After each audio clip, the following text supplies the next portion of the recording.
Welcome to this very special edition of the KJ Masterclass Live, the show which ensures that you profit from your time spent here with experts, either through their industry insights, information, or simply learning from them. And today we have Dr. Kenneth Monaghan. He is a renowned expert in stroke rehabilitation with 32 years of clinical, academic, and research experience in Ireland. And his mission is to empower stroke survivors to achieve the best possible recovery by optimizing their home environment for physical rehabilitation. Welcome to the show, Dr. Kenneth. Thank you very much, KJ. It's a brilliant to get an opportunity to talk to your guests or talk to your You audience. You are welcome. Welcome to the show. Welcome to India in this online form, Dr. Kenneth. And I'm sure not just in India, but a lot of people across the globe will benefit from what we are going to talk right now. We'll talk about how you are revolutionizing stroke recovery at home. In this backdrop, we'll have our conversation. But before that, let's understand a bit more for the audience about your background, about your journey, so that they know who they are listening to. Yes, very good. So my background is I qualified as a physiotherapist or a physical therapist 32 years ago. And for the first 16 years of my life, I specialized in sports medicine and I worked with professional teams. And I did my master's and PhD in sports medicine. But about 16 years ago, I became very interested in an unusual therapy called mirror therapy. And it's one of the therapies that I research in my research lab. And I became very interested in this therapy. And around that time, I'd been asked to treat a number of patients who'd had strokes in my local town in their own homes. And I saw at that time that there was huge potential to use mirror therapy and a number of other therapies in people's own homes. And these things could be done very cost effectively. So they really didn't cost any money at all. And I saw that people really made huge progress. I also saw that a lot of families, probably most families, when their stroke survivor, when their loved one was discharged home, they were completely paralyzed. They didn't have any idea what to do. And they just needed a little bit of confidence and a little bit of guidance. And once they knew what to do, they were able to get involved and to supervise their stroke survivor. And it turned out very successful for these people. So over the last 15 years, I've founded and I run and direct a research group in our university. It's called the Neuroplasticity Research Group. So it involves treatments that can help people to recover after different neurological conditions, and stroke, of course, is one of those. So we developed technology there, but I always felt that that technology and the concepts and the treatments they could be they could be done in a very cost-effective way in people's own homes.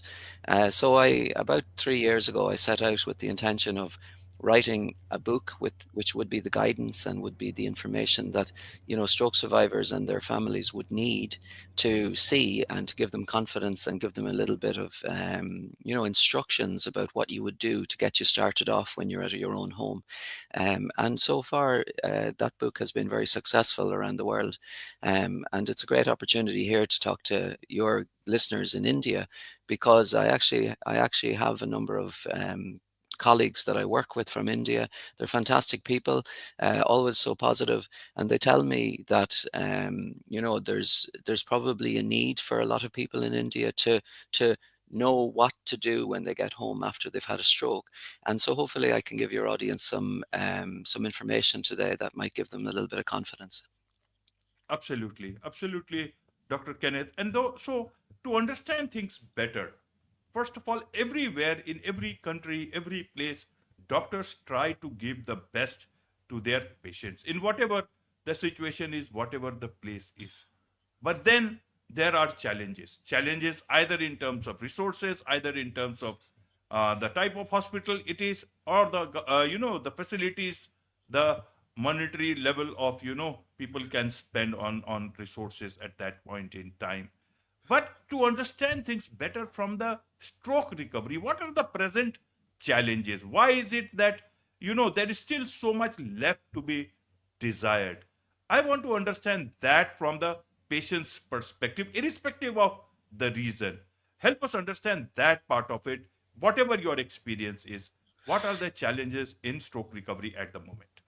Well, i- for a start, in Ireland, 10,000 people every year have a new stroke. In America, it's 1 million people every year. And in India, it's 2 million people every year approximately have a new stroke. And people are well looked after when they're in their hospitals or in their rehabilitation centers. I think that's what happens all around the world. But the problems start when people are being discharged or when they've been told that they have to go home. And you see, one of the big problems, KJ, is that there's an awful lot of myths that are out there about your chances of recovering after a stroke.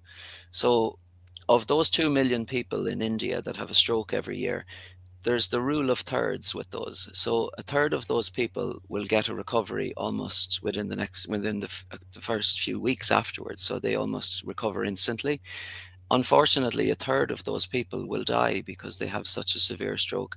And then the other group are the group that I focus on, which are the people that need rehabilitation and they need, to know what to do to help them recover their movement and their balance and all of those things.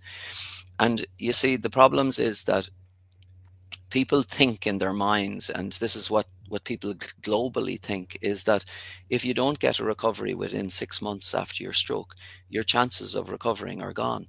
And this is completely untrue, because nowadays we know, with all of the technology, with all the scanners and things that we have, that a person's brain is always changing all the time. And there's a thing called neuroplasticity, which you may have heard of yourself. But neuroplasticity is that ability of your brain to change. And people have to realize that your brain actually changes every millisecond that you're alive. So your brain is changing as you're listening to me, and my brain is changing as I'm talking to you. And stroke people and their family members, they need to know this information, because all of the stroke associations now acknowledge that recovery can happen after a stroke at any stage afterwards. There's no limit on the time, and this is the information that people need to hear to give them a little bit of confidence and give them hope. The other thing that happens in the world is that when people get discharged into their own homes, at that point, there isn't a lot of care that really they get to help them. In Ireland, most patients are offered outpatient appointments in a local community hospital, and they might get once a week to see that person, and that only goes on for a few weeks, so it's very limited. Whereas the person is sitting at home all day, and they've so much time on their hands, and all of that time could be utilized. And it's the same in America, and it's the same in India, from what I believe. And even, I suppose, in rural parts of India, from talking to my colleagues, they say that sometimes the services that are available there are very limited. And you see, I think this is an awful shame, because if people know that they can recover by doing very simple exercises and very simple techniques, and if they do a lot of them, uh, regardless of whether they're in their own homes, they can make a much better recovery and a much better rebuild. And people need to know that, and that will give them confidence and hope. So the biggest challenges is that people get discharged home with very little services, and because family members are almost paralyzed, they're afraid that they'll do damage if they advise on exercises and things to do. So they end up doing nothing. So an awful lot of patients sit kind of around home, really not knowing what to do. And that's just what I want to try and change. I want to try and get the message out there that very simple therapies, very simple movements, very simple advice, um, and also giving people hope and a little bit of belief and working on their belief systems. That's the secret to people getting a successful recovery. And the starting point is just to have the information that people need. And so I've tried to put most of that into the book that I've produced. And I'm hoping that we'll produce more little information leaflets that come from that. And maybe, these things can be used around the world as well. Right, right, Dr. Kenneth. So let's get down to understanding exactly what are the things that can be done, which are not available or not aware or which are not being told for whatever reasons, that you would want to tell either the patients themselves or the relatives, whoever may be listening to it right now, tomorrow, day after tomorrow, or read about it in the blog or wherever it is, the video will always be there or the audio will always be available. What happens after you have got the discharge slip, after you have gotten on the way home, way to home? People think, the person is coming home and he is good. Now he's alive, he's there, and we let's welcome him. Yes. What should they then get down to doing? Well, for a start, people think that there's a miracle therapy, that one therapy that will get them better, and they need to know that this is not true. There isn't one miracle therapy for a start. There are probably about 30 different therapies that are safe to do and have a little bit of evidence behind them. And I mentioned some of these in my book, but patients need to be encouraged to try different things that they see, and they can figure out what suits them best. In my in To start off with, I suggest 6 very simple therapies that people can do in their own homes. So, if you had a stroke in the morning time, KJ, and you were discharged home, the first thing I would be saying to you is that if you're able to walk, even if it's only for a few steps, then you should be walking as much as possible every day. So, a very simple task like that should be encouraged straight away. You should be walking as much as possible, because the latest research about walking is incredible. When we walk, we produce really, really strong growth factors in our bodies. These chemicals and hormones that help us to, rebuild ourselves and recover. So people underestimate walking, and in my opinion, the reason they underestimate it is because it's free. Because you can do it for free. And people need to get away from this attitude that just when things are free, that they don't work so well. So the first thing I would have you doing is I would have you going for a walk to start you off before each day. Now, when you're in your own home and you have a stroke, you have to you have to plan your day, because you're going to be very tired and you're going to suffer from fatigue and very tiredness. So you must make a plan for every day that you're going to start whenever you feel you have your energy. And you're only going to do maybe bouts of 10, 15, most 20 minutes of exercises, and then take a nice rest between times. So you're not going to be working out the same as an athlete is, or you're not going to be working out the same as somebody in a gym. So I would have you doing some walking first of all.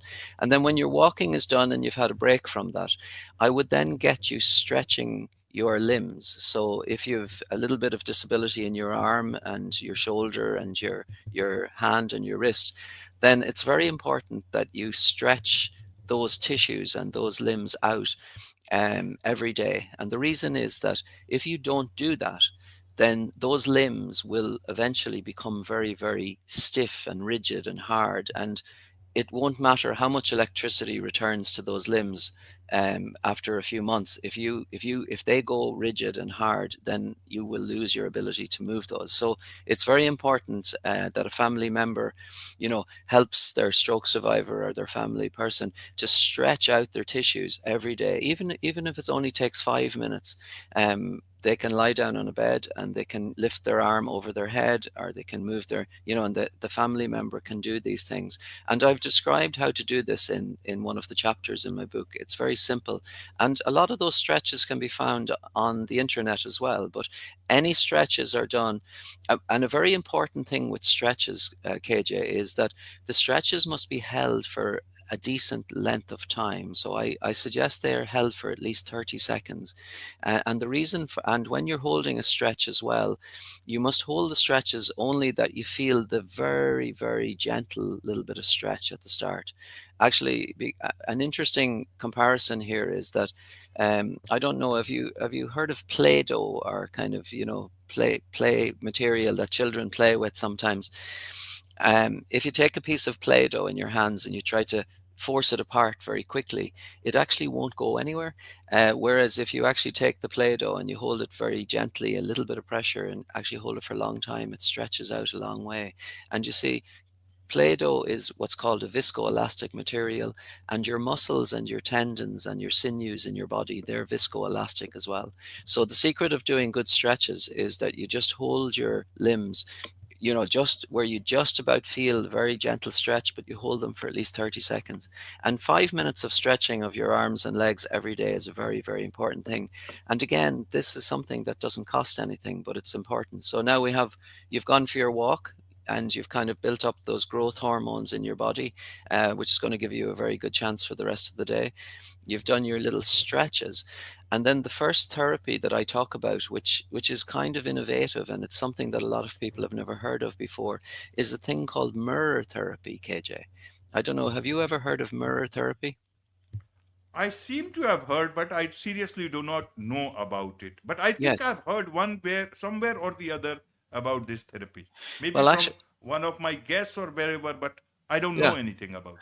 Yeah. Well, look, it's a very interesting therapy. So I'll describe how you would do it. So imagine you're sitting at your desk there now, KJ, and imagine if you had a stroke and you couldn't move your left hand or your left fingers. So if you put your arms on your desk, and if you took a very simple mirror and you stood it upright and sideways so that the reflective side of the mirror was facing your good hand, your right hand in this case, and the back of the mirror, the non-reflective side, was facing the hand that couldn't move.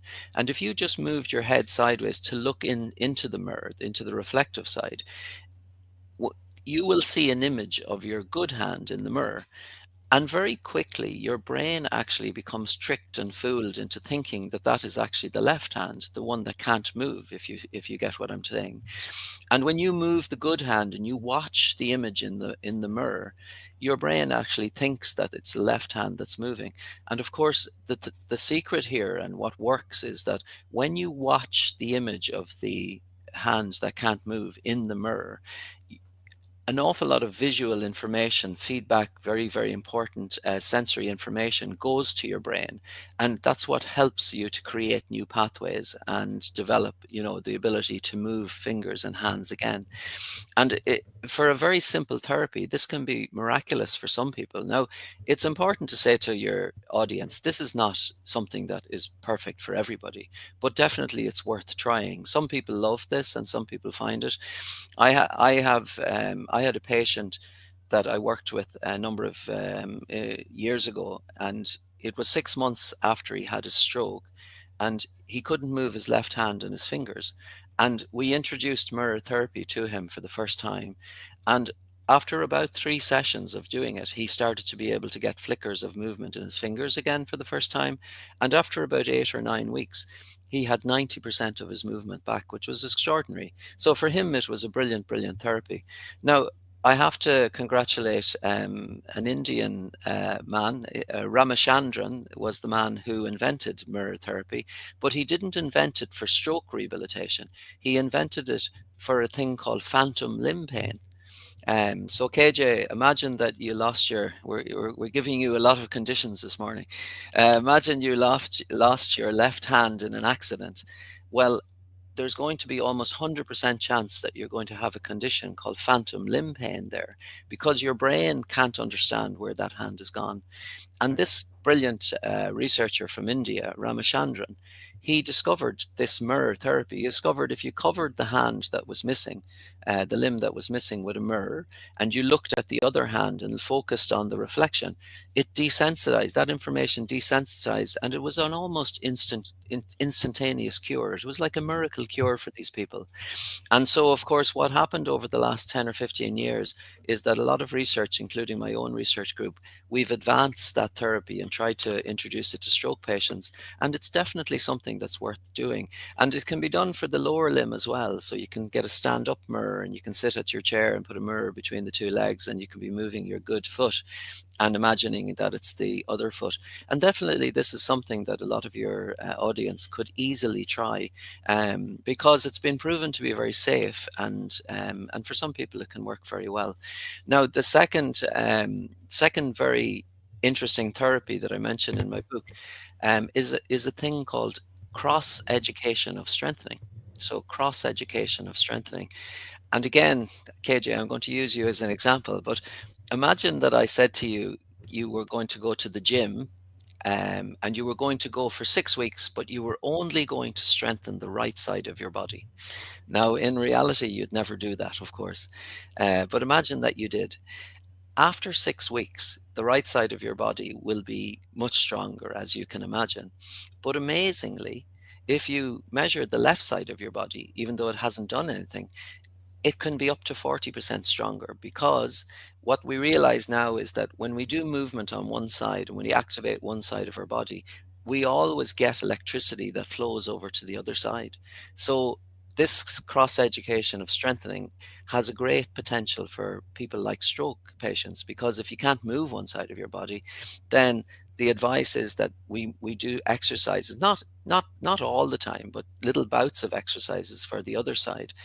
And that's another therapy that can easily be done, because people can buy, resistance bands, or they can get the tube of a tire or something like that, and they can put these and hang them on their door, and they can attach them to the doors, and they can actually do exercises in their own home for the good side of the body, and it'll have benefits for the other side as well. So those are two very simple therapies that can be done. And then the third thing that I introduce in my book is a thing called sensory substitution, all right, which is a very unusual therapy as well. And just for your guests and audience, KJ, can I recommend a book that I think would be extraordinary for people to read? And Of it's course, not my of course. Feel free. there's a brilliant psychologist and researcher in America. His name is Norman Doidge. So that's spelled Doidge. And Norman Doidge has written two absolutely fantastic books. The first one is called The Brain That Changes Itself, and the second one is called The Brain's Way of Healing. And so his first book, each chapter talks about very, very kind of new discoveries around the world of treatments that can help people to recover from different neurological conditions. Now, and when I got his first book about 12 or 13 years ago, I have to say I was amazed, because what he was suggesting with different therapies was amazing. And probably from there on, my research group, we started to explore some of the therapies that came from his group, but we were doing them in a clinical way. We were actually doing them very objectively. But the very first chapter in Norman's book, The Brain That Changes Itself, it talks about women who, years ago, when women were pregnant, and if they needed to be on an antibiotic after their pregnancy, an antibiotic that was used was called gentamicin. And they didn't know at that time, but if you stayed on gentamicin for too long, um, it resulted in the vestibular apparatus in our ears, that mechanism that helps us to balance, it destroyed it. So these women's lives turned out to be complete disasters. They weren't able to function in society because they couldn't balance, and it was horrible for them. And they became known in the world as wobblers, was the term that Norman says. So why I'm telling you the story is that this brilliant researcher in America, Paul Bacurita was his name, he figured, or he thought, well, look at, if the information from the ears is not working, to help the balance, could we substitute? Could we use different information? And what he developed was he got a little piece of plastic with some sensors on it, and he placed it on the tongue of these women, and there were little wires that led up to a helmet, kind of like a Bob the Builder, a kind of builder's helmet. And when the women moved their heads forward and backwards, certain sensors were activated. When they turned side to side, other sensors were activated, and when they moved side to side, it was a third different sensors. And you see, the tongue is very sensitive, and it can differentiate between those three things. So, and the brain also as well is very clever. So it was an amazing, almost immediately that they started doing this with these women, they started to actually recover balance, because the brain had new information that it was able to use to kind of help them figure it out. I don't know, KJ, do you see my glasses? My glasses are like varifocals. There's three different lenses in them. So the bottom ones are for reading, the middle one for television, and the other one for driving. And when I got these, I nearly kill I was ready to kill my optician because I thought these are terrible. I can't, he must have got the wrong prescription. And I understand now why that was, because what happens is I have to tilt my head in a certain way to look through each of those, and it takes my brain a little bit of time to figure that out. But after about 4 or 5 days, boom, it was perfect. My brain had figured it out. So you see, people after stroke have to realize the brain is very, very clever, and if you give it information, you know, it'll actually use it very, very well. So what I've suggested in my book are some very um, simple. Exercises that can be done where with a little digital weighing scales, where you can actually help and learn to kind of put correct weight and things on your leg if you can't do them already. And that's called sensory substitution. So those three things, along with stretching, walking, and then your regular breaks, those things can be easily introduced into somebody's life in their own homes. But definitely the walking, the stretching, and any movements at all. And of course, then your family member just needs to know that, you need to tell your stroke survivor that there's a thing called neuroplasticity that exists. There's a thing, your brain can change itself anytime after a stroke, which is really important to know. The second thing that a family member needs to say to their stroke people is that their home is actually a fantastic place to do their recovery. And one of the reasons people underestimate this, they think that this isn't true, but one of the brilliant things that happen when you're in your own home has been told to us by another brilliant researcher from Ireland. Professor Ian Robertson is a man that has written a brilliant book called The Winner Effect. And Ian actually has given a great endorsement to my book, so I'm very delighted for him.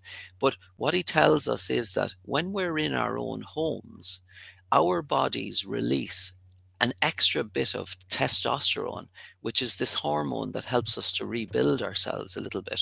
And it kind of helps us with all aspects of recovery and confidence and all of those things. Because in our own homes, the sights, the sounds, the smells, the familiarity with us being there, the fact that neighbors and friends can come in, all of that actually makes our bodies produce an extra bit of testosterone, which gives you a natural advantage to be able to recover. But most people don't know that. They think that, they should be in a rehab center, which is kind of foreign. Whereas actually your own environment is where you actually relax and you start to give yourself a better chance. But people don't know that. I think instinctively, I don't know, when I go away and stay in somebody's house, not my own, I feel very uncomfortable because I don't know where the cups are, I don't know where the kettle is, I don't know where everything is, and I can't wait to get home. I don't know, do you feel the same, AJ or KJ?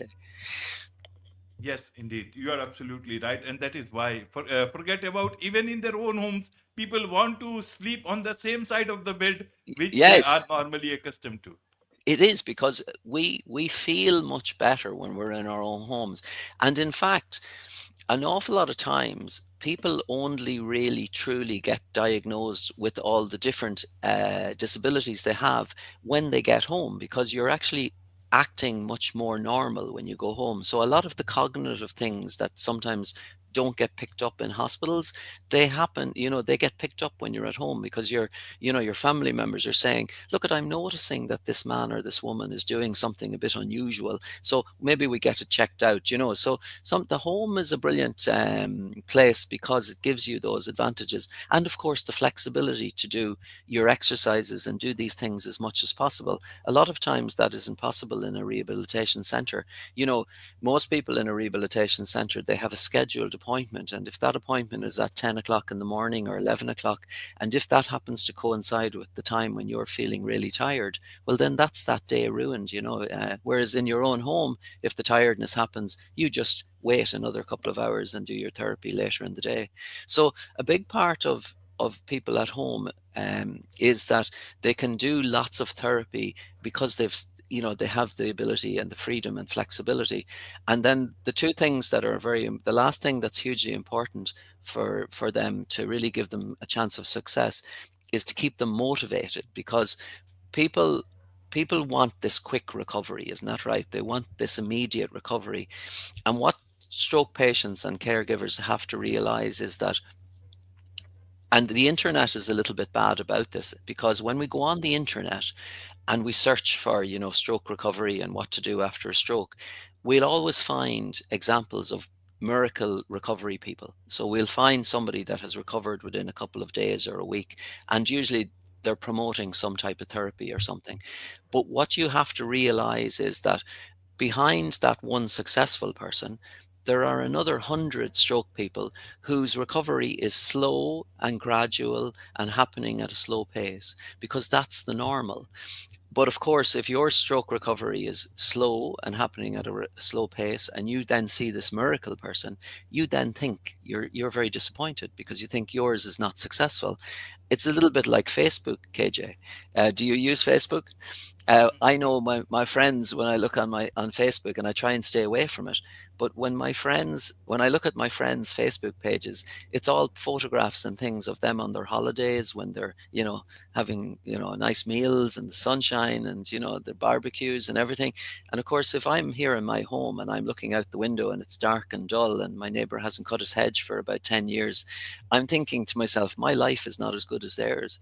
And of course, the problem is nobody puts up bad things on Facebook. Nobody tells that your children didn't do what they were told today, or your neighbor didn't cut the hedge for 10 years. So it's a fake world. So people need to be a little bit cautious when they look on the internet at these miracle cures. The reality is that a recovery after a stroke is slow and gradual, and it will have to be done over weeks and months. But if you can motivate people to keep at those exercises for those weeks and months, they get the best chance of a rebuild and a recovery, and that has to be known by your stroke person. And so your family member can help that, because they can praise you, they can acknowledge what you're doing, and it's a very good idea as well, KJ. If you're, let's say your family member was helping you, it's a very good idea for them to write down exactly what you do every day and keep a record. Because if I can show you that 2 weeks ago you were doing 10 movements of your fingers and now you're doing 20 movements of the fingers, that's very motivational as well, just the fact that you've recorded it. There's I don't know if I have time to tell you, there's a very, Yes, very good story. yes, Um, please. KJ, I don't mean to be in Ireland, and you're familiar with Lego, that toy Lego, are you? Yes. The building toy. There's a brilliant psychologist in America called Dan Ariely, and he's written a number of very good books. But he did this very interesting experiment with Lego, little Lego sets. And what he wanted to do was he wanted to give Lego set to an adult, and it might take them 10 or 15 minutes to make. And he was paying the person to make it. So he was paying them $10 or whatever to make it. And then he wanted to give them a second set, but this time he was going to pay them $9.50. And then for the third set, it would be $9 and then $8.50. And he wanted to see how long would somebody keep making them before they felt it wasn't worth their while, which is a very interesting question, all right? But here, there was a twist in his experiment, and this is it. When you brought up your Lego set, the first one completed, Dan, he looked at it, he smiled at you, and he kind of, his face lit up, and he recorded it on a sheet, and he recognized that you'd done it, and he encouraged you. He said, well done, KJ, you did great here. And he acknowledged that you had done it, he praised you, and importantly, he put the set up on a shelf behind you, so when you were making the next one, you could see what you had made. And when you made the second one, you could see, or the third one, you could see the two before it. For the other group of people, when they brought up their set, he looked at it, and this time he did nothing. He didn't smile. He didn't do anything.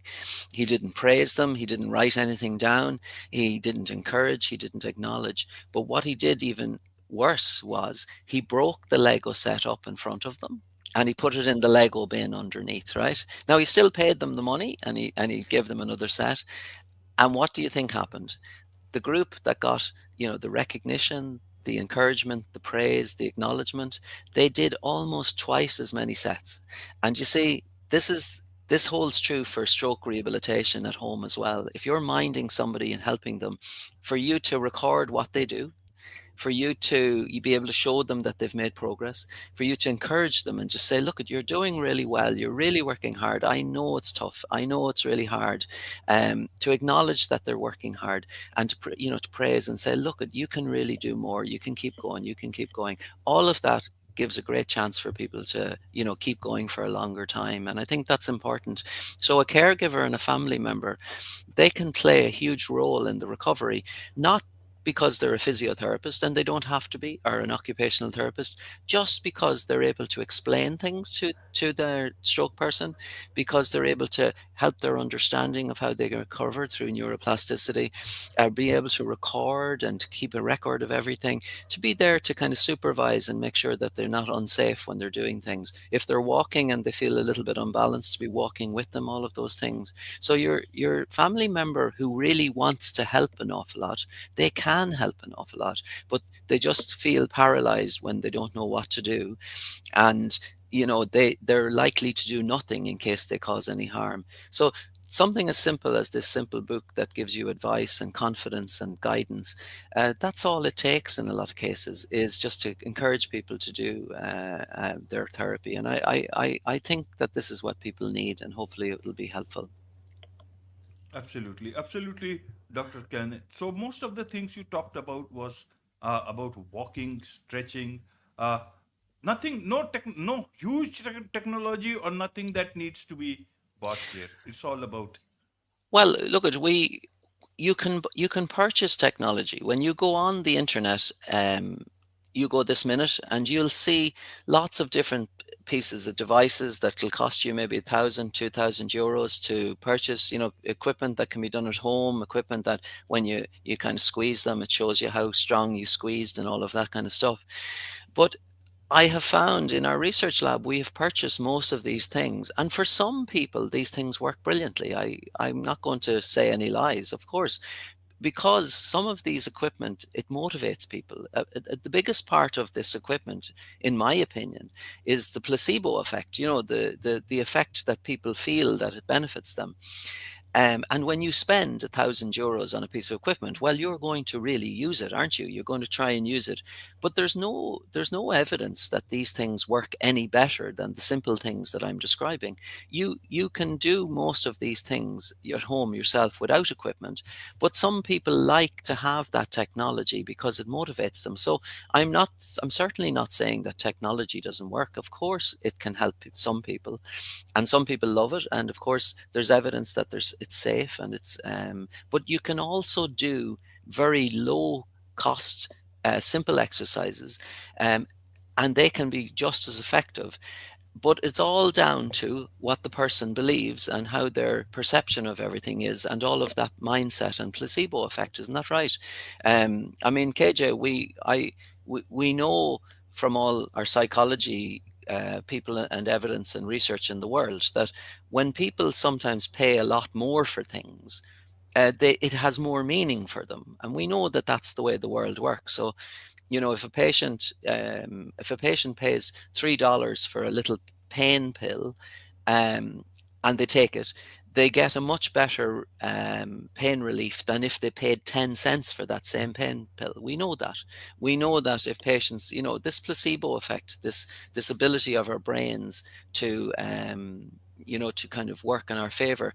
One last very interesting story before I go, and this is the key thing that people have to realize.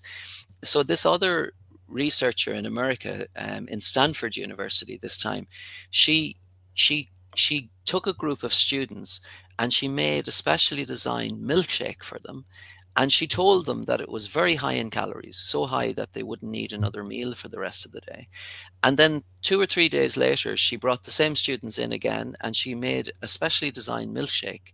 And she told them this time that it was very low in calories, so low that they probably need 2 or 3 meals for the rest of the day. Now, as you can imagine, it was the same milkshake, but what they were measuring was they were measuring how much of a hunger hormone called ghrelin was produced in their bodies after they took what they thought was a high or a low calorie one. And what they discovered was amazing. They discovered that the students, when they thought that they were taking a high calorie smoothie or a milkshake, their bodies only produced one third of the amount of hunger hormone in their bodies after that compared to when they thought it was low in calories. And that itself is extraordinary, because the only logical explanation for that is that their brains created something physiologically in their bodies based on what they thought. Isn't that right? So when we know that fact, we know now how important it is that people have a positive mindset and a positive belief system. Because if you don't, because if you do, your brain will create an environment in your body of, positive chemicals, positive hormones, positive growth factors that give you a much better chance of a recovery. Whereas if you think that something isn't going to work for you, or you have a negative mindset, then your body does the same. It does the opposite. It creates negative hormones, negative chemicals, negative growth factors. So it's awful important to start with that a person really truly believes that what they're doing therapy wise has a chance of making them better. And you see, if somebody doesn't have that, then they're going to struggle. And that's probably one of the huge benefits of technology in a way, is that it has a very big placebo effect. When you spend money on technology, and because of all the lights and all the sounds and things that it makes, then there's a large effect. People believe those things much better. Of course, they work for lots of people, so I'm not here to dismiss those. But I'm also saying that you don't have to have technology to get recovery. That's the most important thing, and people have to believe that. If they do, and they do the therapies for a long time, lots of repetitions every day, then they give themselves a seriously increased chance of being able to make a recovery. It's as simple as that. Right, right, Dr. Kenneth. So, in today's time, also in hospitals, even during release of patients from the hospital, discharge of patients from hospitals, is that they must be advising these things about walking, about stretching, or are they not? And is it working? It should be working. And then, wh- why is it that still there is so much of awareness needed? Is it that there are a lot of places they need to put more emphasis on things like this, or looks like that this is happening less?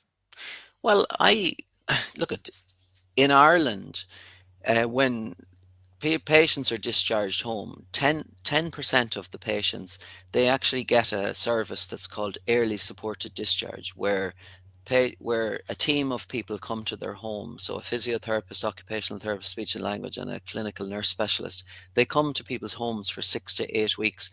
And for those people, that's a great boost, because they're told what exercises and things to do, and they're shown how to do their exercises. For the other 90% of people, they're just given perhaps uh, a referral to their local community hospital, where they meet their physiotherapist, their occupational therapist. So I would imagine that the therapists probably are telling people to do walking, and probably telling them to do stretches and showing them how to do these things that are common.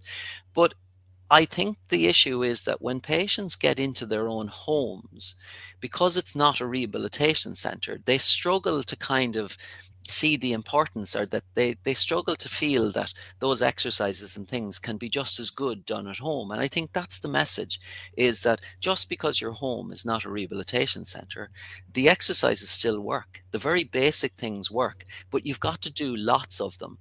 KJ, I told you at the start that my first 16 years, I concentrated on sports medicine, and I have probably read about 130 books that are to do with success in business and in sport and things like that.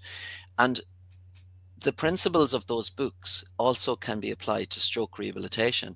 So you may have heard of the 10,000 hour rule, KJ. Did you ever hear of that 10,000 10. hour rule? 10,000 hour rule principle. Well, another very good book that your listeners, I think, should buy, and it probably was the first starting off one for me, was a book by a man called Malcolm Gladwell, and he wrote a book called Outliers. And Right. in chapter 4, I think, of that book, he talks about researchers that discovered, from going to a violin school in Austria, they looked at how much practice all of these people had put in all of their lives and what ages they start practicing. And they found that the people who became the top soloists, the best violin players in the world, they had all done at least 10,000 hours of practice throughout their lives. And this became a rule that, is applied to a lot of different areas. So apparently, if you do 10,000 hours of practice in any area of life within reason, you can become an expert in that area. And you see, that principle in my mind is the same for stroke rehabilitation. So I often say to patients, look at the 10,000 repetitions needs to be done. We don't expect 10,000 repetitions, but the principle of it is that the more repetitions of simple exercises that you do, the more chance your brain has of recovering and creating new pathways. So the same principle applies.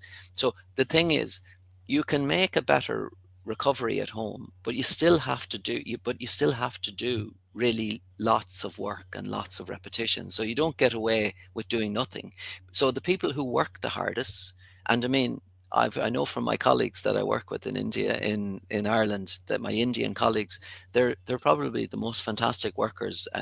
So hard, so diligent, and when you give them a task to do, they do it 100%. So I would imagine your listeners in India that are hearing this and realize that, look, at if you want the best chance of recovery, simple exercises, simple things that you do, but if you do them a lot, lots and lots of repetitions.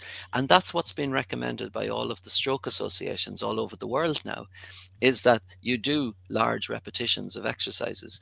And if you can keep yourself motivated to do this, you give yourself the best chance. And I suppose that's the key thing you said there a minute ago, is that people sometimes really struggle to get over the fact that if they're not in a rehabilitation hospital, they kind of think the exercises they do at home aren't the same, or they won't have the same effect on you. But they have to realize that that's not the case, that exercises done at home will work just as well as exercises that are done in a rehabilitation center. Because it's the exercises and the number of times that you do them that's the key thing.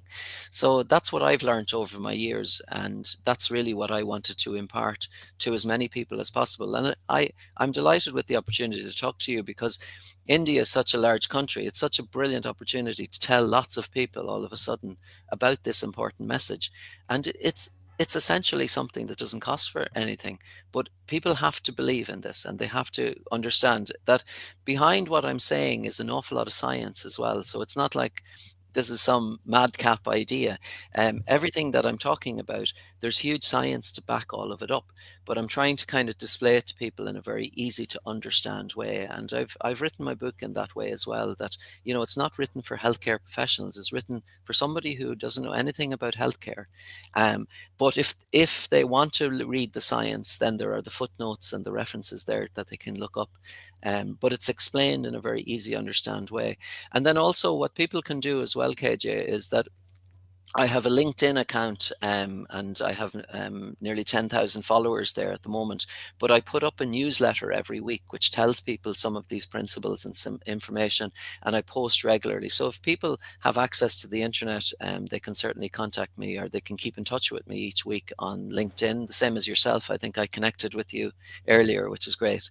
And so I want to look at. I'm coming towards the end of my career now. I've 32 years as a physiotherapist, and I'm very content in my own life. I'm very lucky. We have two children, an 18 and a 15-year-old, and I live in Northwest Ireland, and I love my work, and I really enjoy it. And I want to, I kind of want to give something back. I want to pass on this that I've realized over all of my life, that the most important part nearly of therapy is people, what they believe in, what they think about the therapy. And if you can persuade people to really believe things are going to work for them, then they stand a much better chance of recoveries and of getting the best effects from them.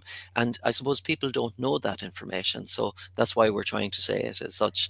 And then the final thing, and you may notice this yourself, KJ, when patients go to a medical practitioner, so their doctor or their physiotherapist, unfortunately, traditionally we take a very passive approach to our medicine. And I don't know if this is in India as well, but even myself, there about a year ago, I had to go to an orthopedic consultant because I have a lot of arthritis in my hip.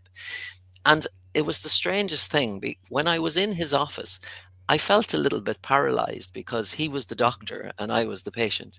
And I know all the exercises to do, but I didn't want to say it to him in case I offended him. And you see, that needs to change. And patients need to start having a little bit of confidence to start getting more actively involved in their treatments. Because, so when I said there earlier that there's a lot of different therapies that people can try out in their own homes, and patients need to kind of try these things. And some of them, they'll get an instinct that they work very well for them and they like doing them. And some other things, they'll find, I don't like that so much. And then, if that's the case, don't do those things. Just do the ones that you like. Because research nowadays is saying that when patients become actively involved in their therapies and they kind of feel like they have a little bit of control, they do far, far better than if there's a passiveness and you're waiting for the doctor to tell you what to do. You instinctively will know an awful lot of what'll get you better, but you just don't have the confidence to kind of realize that. And I think this is what's going to change in medicine, over the next 10 or 15, 20 years, in my opinion, is that patients will become more involved in their treatments in terms of, they'll be given more options of treatments, and they make the decision on what they do. And I think that starts here with stroke rehabilitation, that you decide which therapies work very well for you, and then you use those a lot, and then that's you being in control, and you kind of will enjoy these therapies, and you're more likely to do them for longer as well. So that's how I think things are going to happen. Right, right, Dr. Kenneth. And your book, The Lights, Mirrors, Action. Do you have a copy with you right now? Yeah, Just just up show behind. it. You see my, Okay. I'll get it. It's up behind. Actually, Yeah. this is this is, I don't know. Can you see that? Yes, yes, yes. Of Um, course. So it's a very, I suppose I chose the mirror because mirrors is mirror therapy, one of the therapies. But the book is very much all of that psychology and all of that information that gives people confidence. I mean, that's probably everything in life, isn't it, KJ? Confidence, to try and have confidence to do things. Um, so a lot of the book is very much talking about those simple things we mentioned earlier on. But I do give people a prescription, a kind of a starting program that they can do in the morning and in the evening times. So it gives them a good chance. And look, there's a little bit of information there about a thing called priming as well. That what they've discovered too in KJ and medicine over the last 10 years is that, if you're, let's say your doctor gives you a new blood pressure tablet in the morning time, uh, what they've discovered is that if the doctor sits down with you and it really, really well explains to you why that tablet should work for you, and helps you to understand really, really well why that will work for you, before he gives you the tablet, you will do much, much better with that tablet because your understanding of it and your explanation has been done. And they call this priming in medicine. A very simple idea of priming, just very quickly, is one once in America a couple of years ago. A research group, they took a group of students and they brought them into a cinema, and they showed them images of older people and oldness, if you want to call it. And then they took a different group of students and they put them into a different cinema, and they showed them images of young people and of youth, if that makes sense. And what they were measuring was how fast or slow did they walk out of the cinema afterwards. And what they found was that the students who were watching oldness and older images, they walked significantly slower out of the image because their brains had been primed. Does that make sense? Yes, yes. So this is the thing that, and this is really a huge role for caregivers and family members. You're all the time making suggestions in your own home to your family members, and those things really can influence them. So if those suggestions to your stroke person are all very positive, that your home is good, that you can recover all the time, that, if you keep doing your exercises, that you can give yourself a better chance of recovery, and that you're doing well, and all of this kind of that primes a person's brain and really motivates them and kind of gives them a bit of an advantage before they start every day. So one of my chapters, I suggest a very simple priming exercise where you just do positive kind of, you mention the therapies and you really say positive things about them before you do them, and subconsciously this helps people to be much more positive before they start. So there are simple principles and things done there that are described. And look, thankfully, I'm getting a lot of feedback from around the world from people that are finding great success and getting a little bit of confidence, and it's very rewarding for me. So I have to say thank you to everybody, and also thank you to you for inviting me on today. It's a great opportunity, I have to say. Wonderful, wonderful. So there is so much to learn about these things from you, Dr. Kenneth. So for people who want to learn more about you, from you, about your book, want to connect with you, what's the best way for them to do? So you might think that you are closer to retirement. The world will not look at it that way. Well, look, I love my work, so hopefully I'll keep going for another 20, 30 years if God spares me. So I think people can contact me through my website, which is www.lightsmirrorsaction.com. Um, People can connect with me on LinkedIn. And that's probably the best place to get me. And then my email address, KJ, is my first name, Kenneth, dot my second name, Monaghan, at atu.ie. So atu.ie. And I'm always delighted to hear from people and, maybe pass on information to them as such or whatever. Yes, it's been a fantastic 4 or 5 months since my book has come out, and it's meeting people like yourself and getting up, meeting people all around the world has been just fantastic. And when you help people or people recover and thought they never could, and these things happen, it's exhilarating. It's the most fantastic thing. But even if people just get a little bit of confidence, I think that's really what I'm finding. So let's hope that it happens that way, and I hope that you'll never need my book, KJ. Absolutely. That's a lot of blessing in today's time. And I hope that this thing called the lights, mirrors, action always come into your life. You never need that retirement. You only have rest in your life, and that you are always in action because you are doing whatever you will do, you will be doing in the service of mankind and the service of humanity. With this, uh, it's a Thank you so much. It's fantastic. With this, it's a wrap on this very special edition of the KAJ Masterclass Live. Thank you so much indeed for joining us.